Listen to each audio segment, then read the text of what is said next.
से आप बिल पर बोलिए, आप 72 के नियम के तहत बोलिए। পার্লামেন্টের অধিবেশন প্রায় শেষের মুখে। সকাল থেকে গরমাগরম ছিল লোকসভা, রাজ্যসভা। কেন গরম ছিল?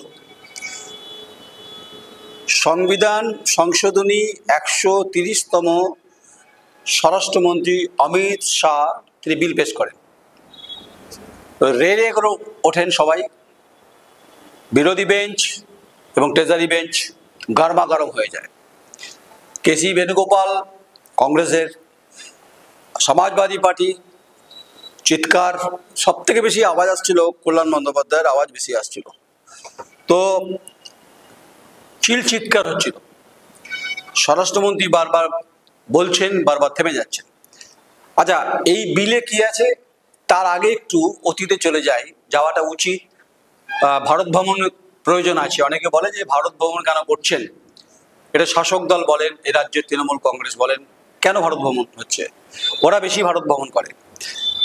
প্রত্যেকের মনে হয় যে চারা ঘোটালা মামলা লালু প্রসাদ যাদবের জেল হয়েছিল, তখন সিবিআই জয়েন্ট ডিরেক্টর ছিলেন উপেন বিশ্বাস, মনে আছে প্রত্যেকের।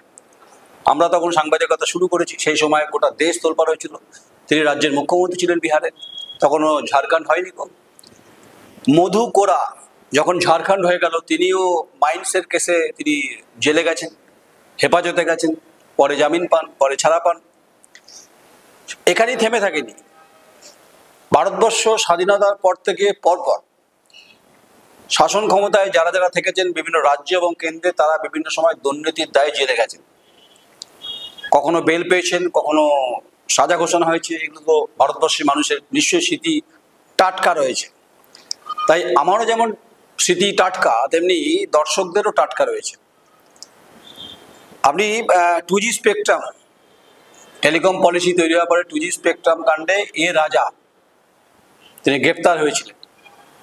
প্রত্যেকের মনে আছে, তিনি UPA 1-এ তিনি মিনিস্টার ছিলেন, এ রাজা। সুরেশ কালমাডি মনে আছে প্রত্যেকের, কমনওয়েলথ গেমসের আর্থিক কেলেঙ্কারি দায়ে তাকেও জেলে যেতে হয়েছিল, তিনি পরে জামিন পান। দিল্লি তখন মুখ্যমন্ত্রী শীলা দীক্ষিত। তাহলে এরকম তো অজস্র নাম বলা যেতেই পারে যে দুর্নীতিতে কারা কারা জেলে গেছে। এই পরিপ্রেক্ষিতেই হচ্ছে রে সংবিধানের যে 130তম যে স্বরাষ্ট্রমন্ত্রী অমিত শাহ যে বিলটি পেশ করেছেন, তিনি বলেছেন এটি জয়েন্ট পার্লামেন্টারি কমিটিতে আলোচনা হবে, সেখানে বিরোধীদের মত শোনা হবে, তারপরে সেটাকে ইমপ্লিমেন্টেশন করা হবে। শুনতে নারাজ তৃণমূল কংগ্রেস রেড়ে করে উঠলো, কংগ্রেস রেড়ে করে উঠেছে, সবাই, প্রিয়াঙ্কা গান্ধী উঠেছে, রেড়ে করে উঠেছে। আসলে প্রশ্নটা হচ্ছে, এই বিলে যেটা আছে সবাই বিরোধিতা করেছে। স্বাভাবিক, শাসক দল যখন কোনো বিল আনবে তখন বিরোধিতা হবে, এটাই হচ্ছে পার্লামেন্ট ডেমোক্রেসির নিয়ম। কিন্তু বিলটা কি? বিলটা এটাই যে, আচ্ছা, এই গোটা বিষয়টা শীতকালীন যখন অধিবেশন হবে ডিসেম্বর মাসে, তখন কিন্তু এই বিলটা জেপিসি দিয়ে যখন যাবে তখন আলোচনা হবে, সেখানে বিরোধীদের মত শোনা হবে।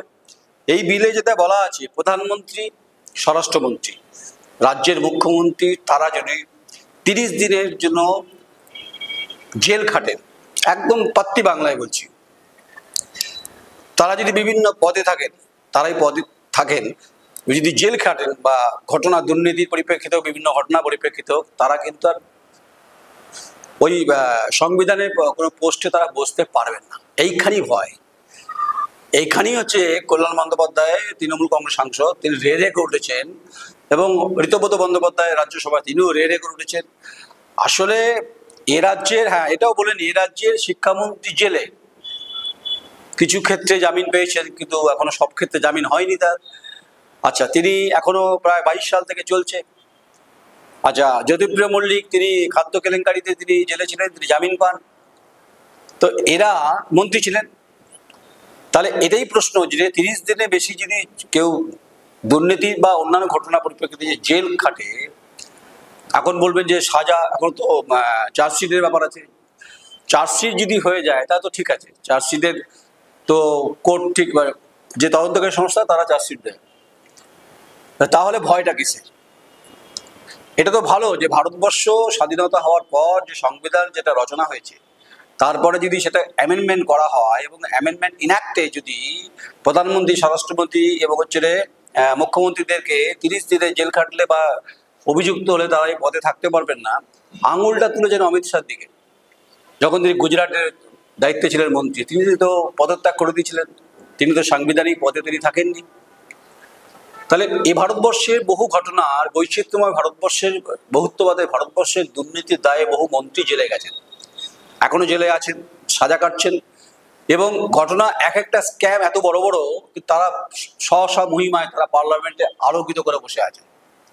আবার তারা কখনো রাজ্যের বিভিন্ন বিধানসভা, আমি শুধু পশ্চিমবঙ্গ বলছি না, বিভিন্ন রাজ্যের বিধানসভাতে ঘটনার পরিপ্রেক্ষিতে তারা স্ব জায়গায় কিন্তু প্রতিষ্ঠিত হয়ে আছেন, মন্ত্রী হয়ে আছেন। এইখানেই সংবিধান সংশোধনী 130তম যে আইন, যেটা বিল পেশ করেছে, সেখানেই এই পরিষ্কার কথাটা বলা আছে। তাহলে প্রধানমন্ত্রী বাদ যাচ্ছেন না, মুখ্যমন্ত্রী বাদ যাচ্ছেন না, স্বরাষ্ট্রমন্ত্রী, কেন যে কেউ বাদ যাবে, কারণ কোনো মন্ত্রী এই 30 দিন হয় তাহলে কোনোভাবে ছাড় পাবেন না। আসলে তৃণমূল কংগ্রেস যে ভয়টা পাচ্ছে, যে যেহেতু তাদের মন্ত্রী জেলে, এবং যে সমস্ত ঘটনা, এবং আরেকজন মন্ত্রী ইতিমধ্যে রাজ্যপালের অনুমোদনের পর তাকে ডাকা হবে, চন্দ্রনাথ সিনহার কথা বলছি, এরকম ঘটনা পশ্চিমবঙ্গে যেমন ঘটছে অন্যান্য রাজ্যে ঘটছে। তাই তৃণমূল কংগ্রেস এটাকে তো বিরোধিতা করবেই করবে। এবং তার সঙ্গে যেহেতু ইন্ডিয়া জোটের একটা ব্যাপার আছে, তারা সবাই মিলে কার্যত হাউ হাউ করে উঠেছে। হাউ হাউ করে উঠেছে এই কারণেই, যারা ইউপিতে আগে গভর্নমেন্টে ছিলেন, এখন তো যোগীজি, তার আগে সেই সময় মন্ত্রীদের কি অবস্থা ছিল, মহারাষ্ট্রে কি ছিল অজিত পাওয়ার, যদিও তিনি এখন দায়িত্বে রয়েছেন, তিনি এখন এনডিএ জোটে রয়েছেন, ঠিক আছে। তো এই যে ভারতবর্ষ বোফোর্স কেলেঙ্কারি দেখেছে, ভারতবর্ষ রাফাল নিয়ে তোলপাড় দেখেছে, কিন্তু প্রশ্নটা হচ্ছে যে সংবিধান যদি সংশোধন করার পর যদি এই ধরনের একটা আইনকে বলবৎ করা যায়, তাহলে 140 কোটি ভারতবর্ষের মানুষ যারা গণতান্ত্রিকভাবে নির্বাচিত করে জনপ্রতিনিধিদের, যারা চিলচিৎকার করেন অথচ তারা দুর্নীতিগ্রস্ত, তারা জেল খেটেছেন, তারা যদি, তাদের বিরুদ্ধে যদি অ্যাকশন না হয়, তাহলে এই আইনটাই তো কার্যকরী হবে। তার অসুবিধাটা কোথায় আছে? আসলে পিঠ বাঁচাবে না চিল দিয়ে চিৎকার করবে। চিৎকার হয়েছে পার্লামেন্টে। আচ্ছা, পার্লামেন্টটা তো কখনো চিৎকারের জায়গা নয়। পার্লামেন্টটা হচ্ছে জনগণের জনমতটাকে তুলে নেওয়া এবং জনগণের যে সমস্ত দাবিগুলো, সেই দাবিগুলোকে প্রকাশ করা। তাই কেউ লালু প্রসাদকে ভুলে যায়নি, কেউ মধু গোড়াকে ভুলে যায়নি, কেউ এ রাজাকে ভুলে যায়নি, কেউ সুরেশ কালমারিকে ভুলে যায়নি। লম্বা লিস্ট বলতে পারি আমি, যে কারা কারা জেল দুর্নীতি দায় জেল খেটেছেন, অনেক লম্বা লিস্ট আছে, অনেক বড় লিস্ট আছে। এ রাজ্যে পার্থ চট্টোপাধ্যায়, এ রাজ্যে প্রাক্তন মন্ত্রী জ্যোতিপ্রিয় মল্লিক, অজস্র। এরকম ঘটনার ক্ষেত্রে যাতে ভবিষ্যতে না ঘটে, তার জন্যই করা আইনটা আনতে যেত। স্বরাষ্ট্রমন্ত্রী বলেছে ঠিক আছে, যখন আপনারা বিরোধিতা করছেন তাহলে জেপিসি হোক। জেপিসি দাবি বলে দিয়েছেন তিনি, জয়েন্ট পার্লামেন্টারি কমিটিতে, সেটা শীতকালীন অধিবেশনের সময় আলোচনা হবে। আসলে চুল বাজবে না টাক ঢাকা দেবে, এটাই তো প্রশ্ন সব থেকে। যারা দুর্নীতিগ্রস্ত তারাই ভয় পাচ্ছেন। আচ্ছা, আমি ভাববেন না যে আমি যে কেন্দ্রের সরকারের কোনো এখানে পক্ষে কথা বলছি। যদি কেন্দ্রের সরকারের মন্ত্রীরা যদি অভিযুক্ত হয়, তাদের ক্ষেত্রে আইনটা বলবৎ হবে। কেন্দ্রের কোনো মন্ত্রী হলে তাদের ক্ষেত্রে বলবৎ হবে।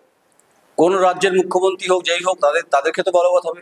এটা ইম্পার্সিয়াল ব্যাপার, মানে পার্সিয়ালিটির ব্যাপার নেই, এটা সবার জন্য সার্বিকভাবে গোটা বিষয়টা। এটা পার্সিয়ালিটি ব্যাপার নেই তো এখানে। সংবিধানে কোনোদিন কোনো পার্সিয়ালিটি করা যায় না, পক্ষপাতমূলক আচরণ করা যায় না। এটা সবার জন্য আইন, বিশেষ করে গণতান্ত্রিক ব্যবস্থায় যারা জনপ্রতিনিধি আছেন, যারা রাজ্যের দায়িত্বে আছেন, যারা দেশের দায়িত্বে আছেন, তাদেরকে এটা সবক শেখানো নয়, এটা হচ্ছে নিয়ম, আইন। তাই চিৎকার যারা করছেন তারা বিরোধীরা চিৎকার করছে, কারণ তাদের কি ভয় আছে? যদি ভয় থাকে তাহলে চিৎকার করবে, আর যদি ভয় না থাকে তো ভালো। আইনের প্রশ্নে অনেক আইন বিশেষজ্ঞ তারা বলছেন, যারা সংবিধান বিশেষজ্ঞ তারা বলছেন, পার্লামেন্ট যারা দীর্ঘদিন নিয়ে পড়াশোনা করে তারা বলছেন যে ভারতবর্ষে নতুন করে যদি এই আইন 130তম সংশোধনী সংবিধানে বিলে যদি ঠিকঠাক করে ইমপ্লিমেন্ট করা হয়, তাহলে যে বিকশিত ভারতবর্ষে, যে দুর্নীতিমুক্ত ভারতবর্ষের কথা যারাই বলছেন না কেন, এটা ভালো মেসেজ যাবে তো।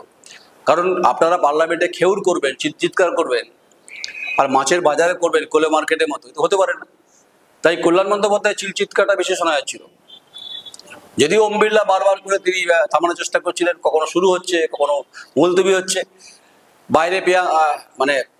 বাইরেও ইতিমধ্যে আলোচনা হচ্ছে। এ রাজ্যের প্রাক্তন প্রদেশ কংগ্রেস সভাপতি তিনিও বলেছেন যে এই ধরনের অ্যামেন্ডমেন্ট ভয়ঙ্কর, দিশাহীন, এই সমস্ত চলবে। বামপন্থীরাও বলছেন। প্রশ্নটা হচ্ছে যে বামপন্থী ডানপন্থী বিজেপিপন্থী নয়, দেশটার বিষয়। দেশে দুর্নীতি করছে যারা, যে সমস্ত মন্ত্রীরা বা কেন্দ্রের মন্ত্রীরা, তাদেরকে ব্যবস্থা নিতে গেলে এই আইনটা খুব গুরুত্বপূর্ণ বলে অনেকে মনে করছেন। তাই অনেকেরই ভয় হয় প্রাক্তন যুগ্ম অধিকর্তা সিবিআই উপেন বিশ্বাসের নাম শুনলে। এই হচ্ছে সার্বিক পরিস্থিতি। তার জন্য কোনো কাকস্য পরিবেদনার কোনো দরকার নেই, তার জন্য চিৎকারের দরকার নেই। আগে দেখুন জয়েন্ট পার্লামেন্টারি কমিটিতে সেখানে কি আলোচনা হচ্ছে, সেখানে কি বিষয় আছে। আপনারা যদি বুকে হাত দিয়ে বলে যে আমি ঠিক সঠিক, তাহলে আপনাদের ভয় পাওয়ার কোনো কারণ নেই। পার্লামেন্ট মানেই তো হচ্ছে, লোকসভা মানেই তো হচ্ছে এবং রাজ্যসভা মানেই তো হচ্ছে যে আইনকে ইমপ্লিমেন্ট করা। এবং রাজ্যসভা যেটা হায়ার হাউস, সেখানে তো যে আইনটাকে প্রণয়ন করা, আইনকে ঠিক করে দেখা, তবেই তো ভারতবর্ষ চলে। কোনো ব্যক্তি তো ভারতবর্ষ চালায় না। তাই কোনো ব্যক্তি যখন জনপ্রতিনিধি যখন দুর্নীতি দায় জেলে যান 30 দিনে বেশি, তাড়াতাড়ি আর প্রতিনিধিত্ব করতে পারবেন না। যদি এটা হয়ে থাকে তা অসুবিধাটা কোথায় আছে? আসলে কাঠের চেয়ারে বসতে ভালো লাগে না, সোফাতে বসতে ভালো লাগে তাদের। তাই কল্যাণবাবুরা চিৎকার করছেন, কেসি বেণুগোপাল চিৎকার করছেন, সমাজবাদী পার্টি চিৎকার করছেন, ডিএমকে চিৎকার, সবাই চিৎকার করছেন। এই হচ্ছে মোটামুটি সংবিধানের 130তম বিলের যে আপাতত কারনামা বা প্রবচন, এটা হচ্ছে একজন বিষয়।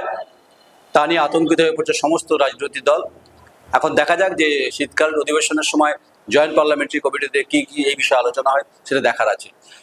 দেশ আগে আর দুর্নীতি আগে, এই প্রশ্ন তো ভারতবর্ষের আম জনতা করবেই। এই সংবিধানের অ্যামেন্ডমেন্টের ক্ষেত্রে 130তম যদি বিরোধিতা করতে হয়,